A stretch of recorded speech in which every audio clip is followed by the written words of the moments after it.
De la economía hablamos todos los días y pensamos en nuestra economía todos los días, ¿no? Redireccionando presupuesto más allá de los números que nos ofrezca la macro en la República Argentina. ¿Analizamos como ciudadanos las medidas del gobierno? Sí. ¿De qué manera inciden en lo cotidiano, en cada uno de nosotros, en nuestros gastos y demás? Vamos a hablar con el licenciado David Miazzo, que es jefe de FADA, economista jefe de FADA. Gracias, David, por estar con nosotros. Un gusto estar acá. Bueno, a ver, en primer lugar, 25,5% fue la inflación de diciembre. ¿Ya hay algún tipo de relevamiento para establecer de cuánto sería la inflación de enero que termina mañana? Sí, se está hablando algún número algo por debajo del 20, principalmente porque desaceleraron muchos de los precios que más habían subido en diciembre. ¿Qué rubros, por ejemplo? Principalmente alimentos y en general todo lo transable, todo lo nominado en dólares, que había estado muy caliente entre noviembre y diciembre, y empezó a desacelerar un poco, y tenemos algunos casos un poco paradigmáticos como el caso de los combustibles, la carne, que incluso presentaron algunas bajas de precio nominal, y eso es lo que hace pensar que va a estar cerca del 20 o un poquito por debajo del 20. ¿Y esta desaceleración, David, o reacomodamiento de precios, a qué se lo adjudicas? Creo que dos cosas principalmente.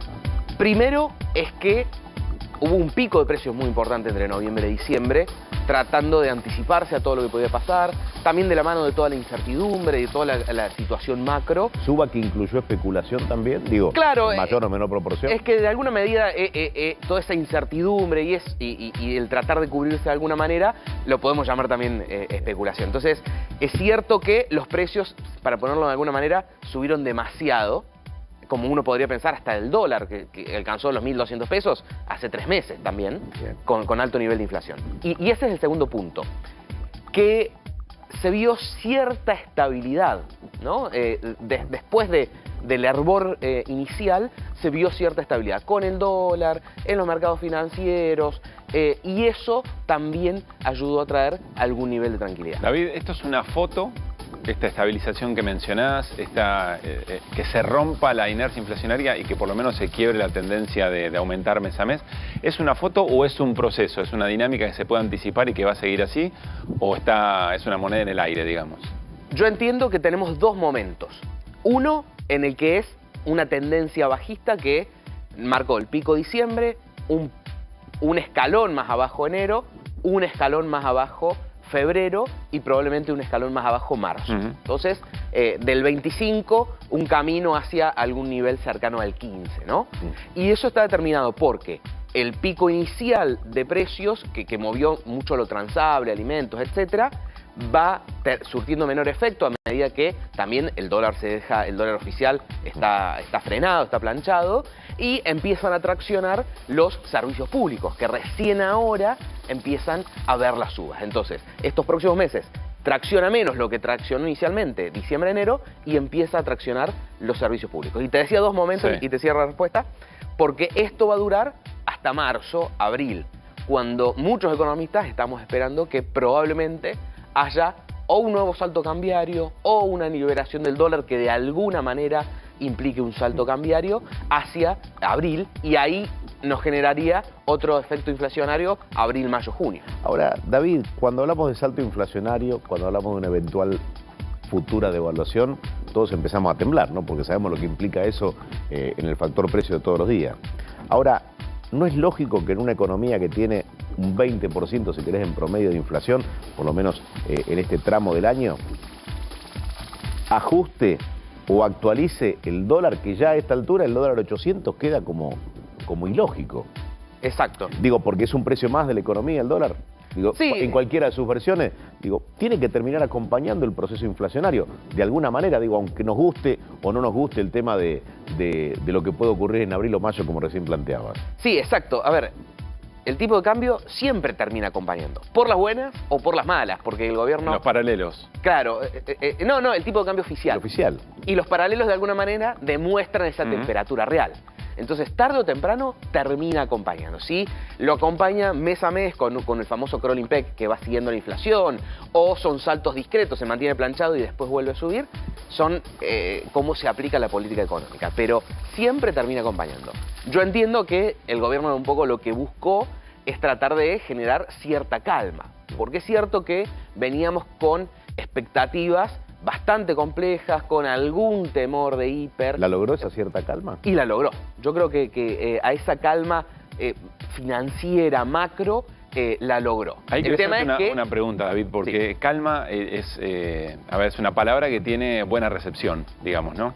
Ahora, estamos hablando de precios que van al 25% en lo último que vimos, que pueden ir al 20 o al 15% eventualmente, y salarios que efectivamente no están acompañando.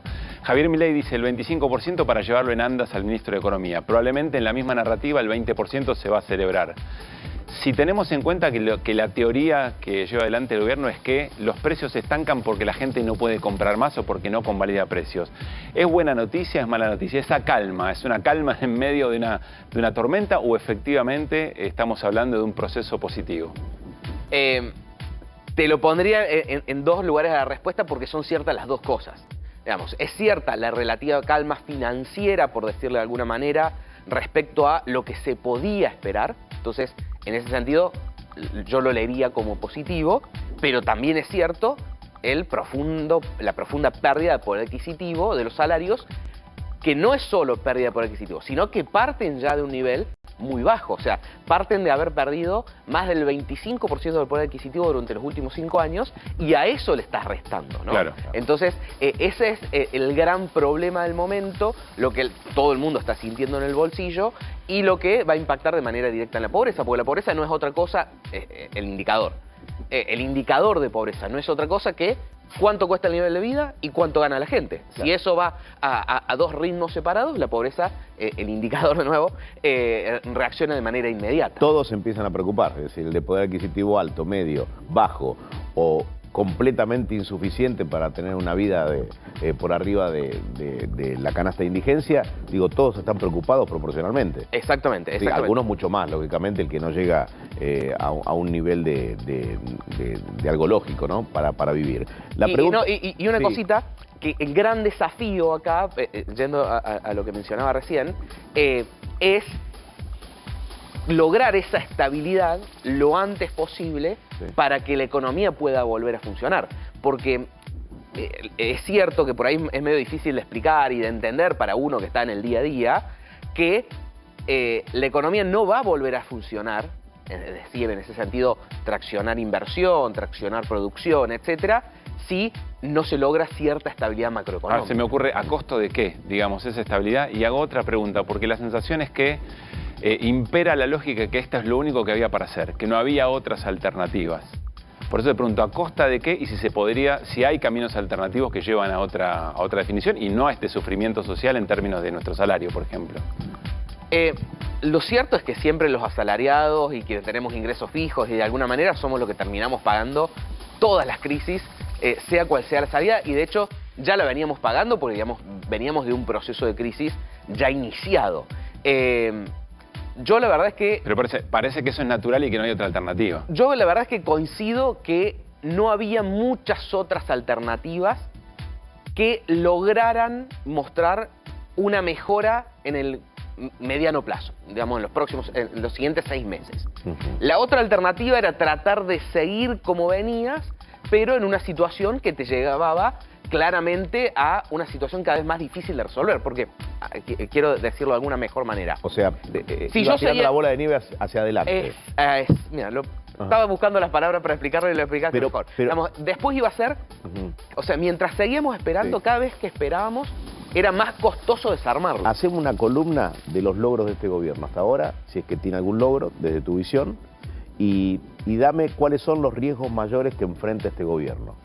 A ver, primero lleva poco tiempo, ¿no? Entonces, sí, pero por eso digo, yo creo que uno de los teniendo mayores en cuenta logros, el tiempo que tuvo de gestión. uno de los mayores logros ha sido contener la situación un poco más financiera, que los dólares financieros no se vayan a la estratosfera, lograr esta devaluación que logró, que hicieron sin que se descontrole todo aún más, que el Banco Central haya podido comprar dólares, se haya podido de alguna manera encauzar el problema, sí, de la deuda de los importadores. Digamos que era una de las principales bombas, digamos, un Banco Central sin dólares, sí, con un dólar volando, muchos pesos. Eso creo que ha sido, sí, uno de los que es un logro de muy corto plazo, ¿no? Sí, ahora Acá no estamos generando nada en largo, pero... Es un costo que dijo el presidente que iba a pagar la casta, que iba a pagar la política.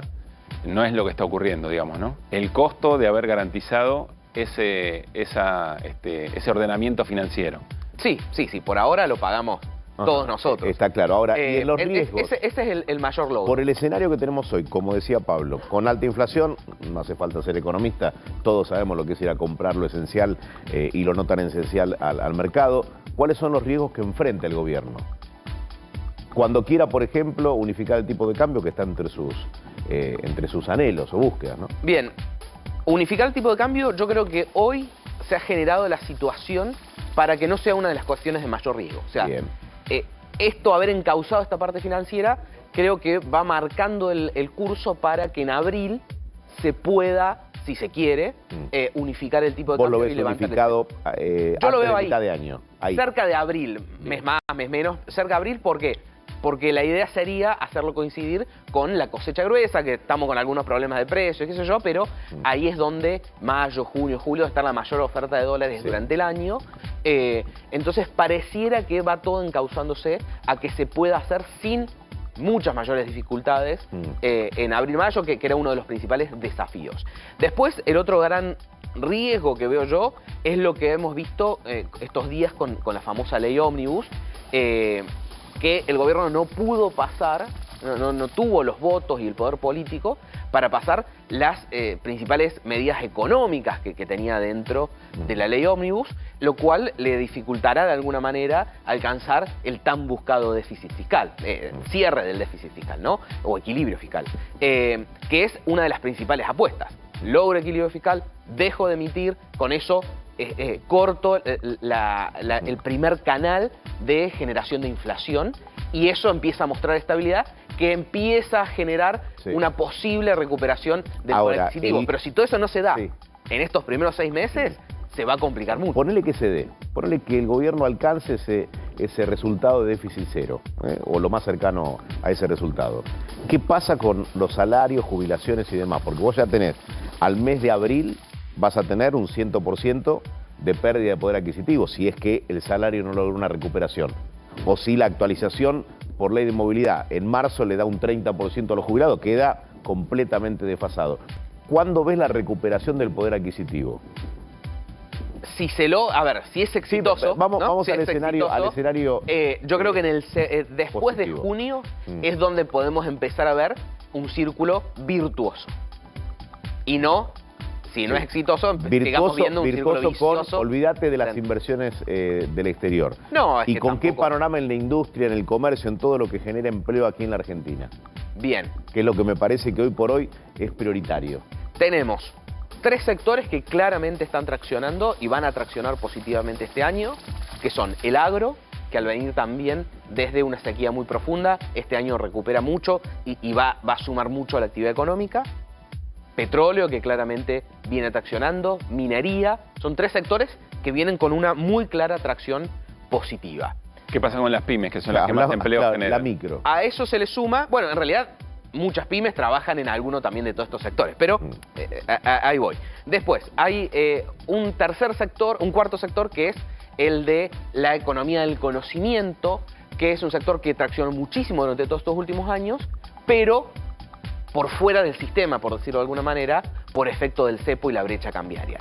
Eso debería empezar rápidamente, con una menor brecha y eventualmente con una unificación, a traccionar por el camino en blanco. Que por eso te da dólares, digamos. ¿Cómo hace? Sí, no, y te genera mucho empleo. Y recuperación del poder adquisitivo. Pero quien más genera empleo en la Argentina es la pequeña y mediana empresa. Si la pequeña y mediana empresa se encuentra con clientes y su consumo interno devaluado porque la gente no tiene plata en el bolsillo, vende menos, echa gente, o por lo menos no contrata. Ese circuito virtuoso, ¿en qué momento empezaría a funcionar? Queda bastante largo. Sí. Y además con un montón de supuestos en el medio, ¿no? Sí, bueno, y ahí todo lo relacionado, si querés de alguna manera, al consumo interno, es lo que durante estos primeros 6 meses seguramente va a estar muy complicado, por lo que estamos conversando, la pérdida de poder adquisitivo. La gente gana menos, puede consumir menos. Entonces, todo ese sector de consumo interno que va de varios lugares, desde ropa hasta restaurantes, hotelería, etcétera, que de hecho se vio ahora en la temporada, es lo que claramente va a sufrir en estos primeros 6 meses. Bien. Claramente el gobierno está apostando, porque es el primero que le sirve que esto les vaya bien, es que esto, en algún momento entre junio y julio, logre esa caída significativa del ritmo inflacionario. Bien. Y ahí empecemos a ver una recuperación del salario que permita empezar a reactivar nuevamente todos estos sectores de consumo interno. David, yo creo que ahí están puestas las... son son dos claves. momentos, abril y junio y julio. Muy bien. Y después llegaremos al tercer momento.